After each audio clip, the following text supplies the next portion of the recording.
K-pop News Daily, reporting live from Yokohama studio at the site of the sold-out TVXQ concert. Today we have two very special guests joining us, TVXQ members Chang Min and Yun Ho. We will be covering three main topics that have affected their lives in Korean popular culture. Let's give them a warm welcome, everyone. Hi. So, how are you guys doing today? Oh, really well, thank you. We're really excited for today's concert. I'm just excited to be here, honestly, performing for our Japanese fans. You guys have quite the fan base in Japan. What do you credit your overwhelming success to?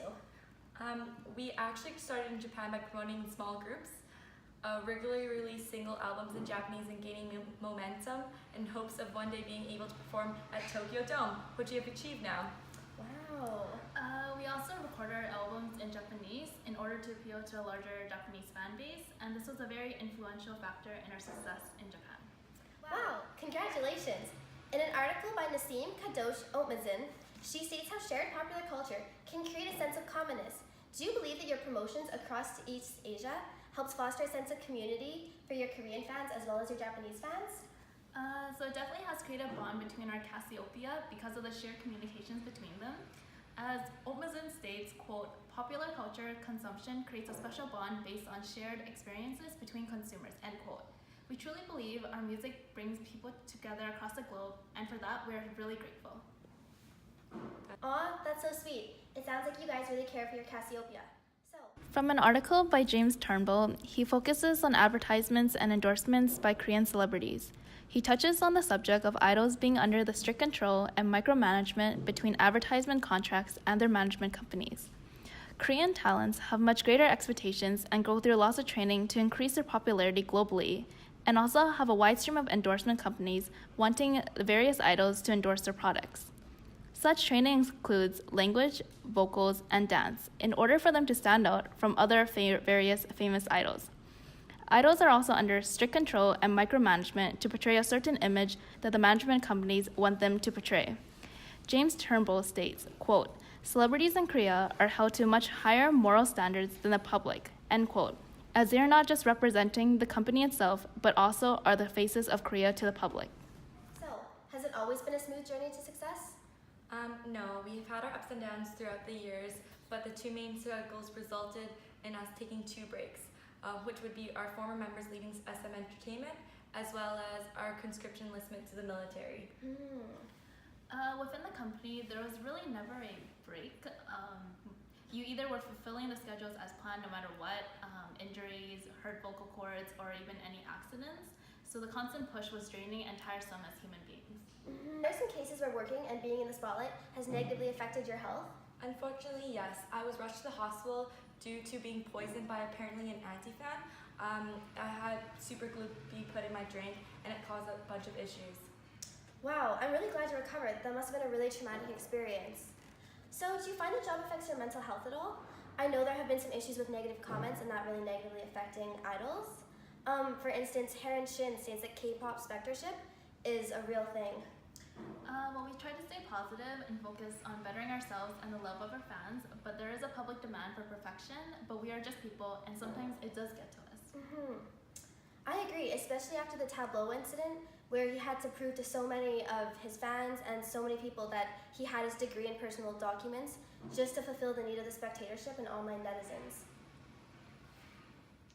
In an article by Heron Shin, The Dynamics of K-pop Spectatorship, the Tableau Witch Hunt, and its Double-Edged Sword of Enjoyment, it talks about how people accuse Tableau of having a false degree from Stanford University. This was disputed in November of 2010 when officials confirmed his authenticity. He even did a walk through the school and talked with his professor to prove he went there. The article talks about K-pop spectatorship, which is encompassing those who don't actively consume yet regularly encounter K-pop content and participate in establishing its discursive framework through social media platforms such as YouTube or blogging. Celebrities are constantly in the spotlight and renders them as an object for spectators to comment or speak harshly on, especially in this day and age with so much social media. I feel like I see your guys' faces everywhere. Can you give me a little bit of insight onto what campaigns you're currently working on? Well, I'm currently the face of Ulso. It's a male cosmetic brand, so that's pretty fun. Wow. And our faces are also on a plane to promote Juju Air. It's a Korean aircraft company as well. Wow, you guys are really taking off. As mentioned earlier, James Turnbull discusses how the role of advertisements and endorsements of Korean celebrities play such a significant role in mainstream media as it is a huge asset to popular culture. Idols are the ones who maximize consumption as consumers further associate the celebrities with the products through wanting to be like them, sex, and nostalgia. We further can state that it is the commodities that sell the idols, not the idols that sell the commodities. Olga Fedorenko, in South Korean Advertising as Popular Culture, discusses about how advertisement is part of popular culture. It became a place to talk about social values and representational policies despite being constructed by commercial imperatives. She states that it is contradicting because it implies a person is lacking something as you look upon a beautiful person. So, we're almost running out of time here, but I know we're all really curious to hear about your time in the military. So, do you think you guys became men when you came back? Well, it is our duty to our country to serve, and it is a rite of passage of men. Yeah. After coming back, we are more driven and determined than ever before to bounce back from our leave from K-pop. Wow, good for you guys.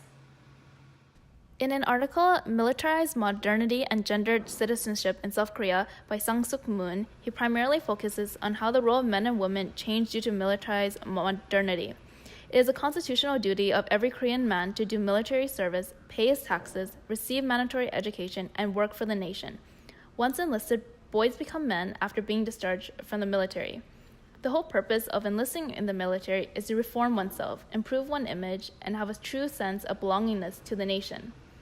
Both Yoon-ho and Chang-min served their time in the military and reflected on how much they have changed and matured as men through outward appearances and mentally. Being in the public eye created both Yoon-ho and Chang-min an immense amount of pressure on them as special class soldiers who cannot make any careless mistakes.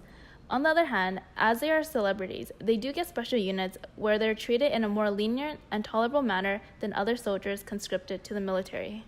So unfortunately, that's all we have time for today, but thank you so much for coming.